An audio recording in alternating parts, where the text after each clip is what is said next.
The Council of Velrathi had made their judgment clear. The human would not survive the night.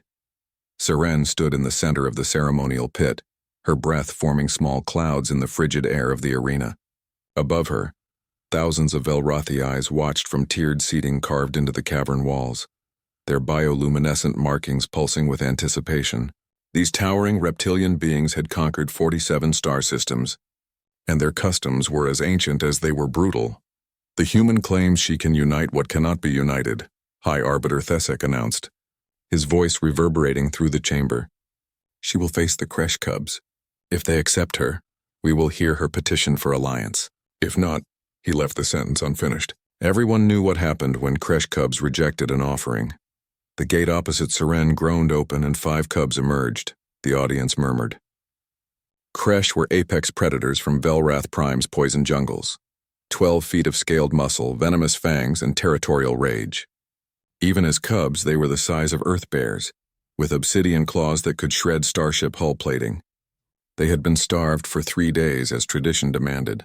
The largest cub, his hide marked with crimson streaks that identified him as Rakar, fixed his golden eyes on Seren, his lips curled back, revealing rows of needle-sharp teeth. The other cubs spread out, circling her with predatory precision that belied their youth. Seren didn't run. She didn't even flinch. "Hello, Rakar," she said softly, meeting his gaze. "I know you're hungry. I know you're angry, but I'm not here to fight you." The cubs hesitated. Prey didn't speak. Prey ran. Seren slowly lowered herself to one knee, making herself smaller, less threatening. Her hands remained at her sides, palms open.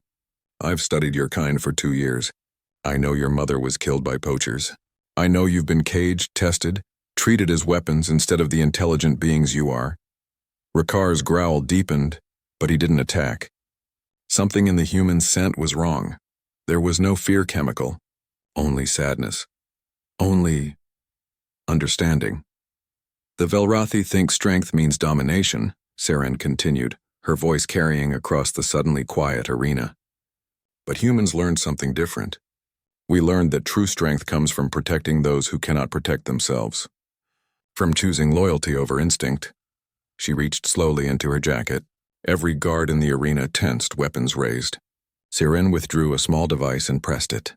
Holographic images bloomed in the air around her, images of Earth, of wolves running alongside human hunters, of dogs guarding human children, of horses carrying warriors into battle.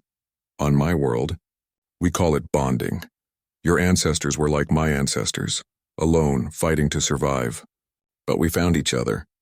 We chose each other, and together we became unstoppable." Rakar approached close enough that Seren could feel his hot breath on her face. His nostrils flared, analyzing her scent, her body language, her truth. Then he did something that made the entire council gasp. He lowered his head and pressed it against Seren's shoulder. The human's hand came up slowly, resting on the cub's scaled neck. "That's it," she whispered. "I see you, Rakar, not a weapon, not a monster, just someone who wants to be understood." One by one, the other cubs approached. They surrounded Seren not as predators surrounding prey, but as a pack accepting a new member. "Impossible," Thesek roared, rising from his seat. "No outsider has ever been accepted by Kresh cubs. This is a trick, a human deception." "Then test it," Seren called out, standing slowly. The cubs remained close, their postures protective. "Send your warriors. See what happens when you threaten someone they've chosen to protect." The High Arbiter's eyes narrowed.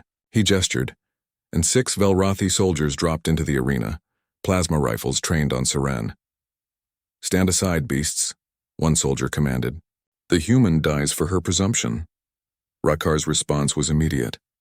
He positioned himself directly between Seren and the soldiers, his body low, ready to spring. The other cubs flanked him, forming a living wall. Their combined growl was a promise of violence. "Fire!" Thesek ordered. The soldiers raised their weapons. Rakar didn't hesitate. He launched himself at the nearest guard with blinding speed. But Seren's voice cut through the chaos. "Rakar, no!" The cub froze mid-leap, muscles coiled, hanging in the air for an impossible moment before landing back at Seren's side. He looked at her, confused, angry. The threat was right there. Seren stepped forward, placing herself between the cubs and the soldiers. "You asked for proof. Here it is." They would die for me and I would die for them. That's not control, that's trust. That's the alliance I'm offering your people. She turned to address the entire council. Humanity doesn't seek to dominate the Velrathi. We seek partnership. The Kreshner horde is coming, you know this. They've already destroyed the Outer Rim colonies. Alone, your empire will fall. But together, with humans and Velrathi fighting as one, as equals, we can stop them. The arena fell silent. Thesek stared at the impossible scene before him. A human standing unharmed among predators who should have torn her apart. Predators who now watched the Velrathi soldiers with protective fury. Finally, the High Arbiter spoke, his voice heavy with the weight of history changing. The Cubs have made their choice. By ancient law, we are bound to honor it. He descended from his throne, each step echoing. Serene of Earth, you have proven something we thought impossible. The Velrathi Council will hear your petition. Rakar pressed against Seren's side, and she felt his rumbling purr of approval. She scratched behind his ridged ear the way her research had suggested Cubs enjoyed. Good boy, she whispered. Then louder to the council, thank you. Together, we'll show the Kreshnar horde what happens when they threaten our packs.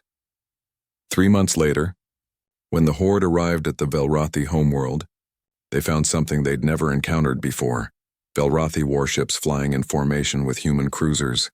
And on the ground, human soldiers fighting alongside Velrathi warriors. And Kresh battle cubs who had chosen their riders, who fought with a ferocity born not of fear but of love. The horde retreated within a week. They had never faced unity before. They had no defense against it.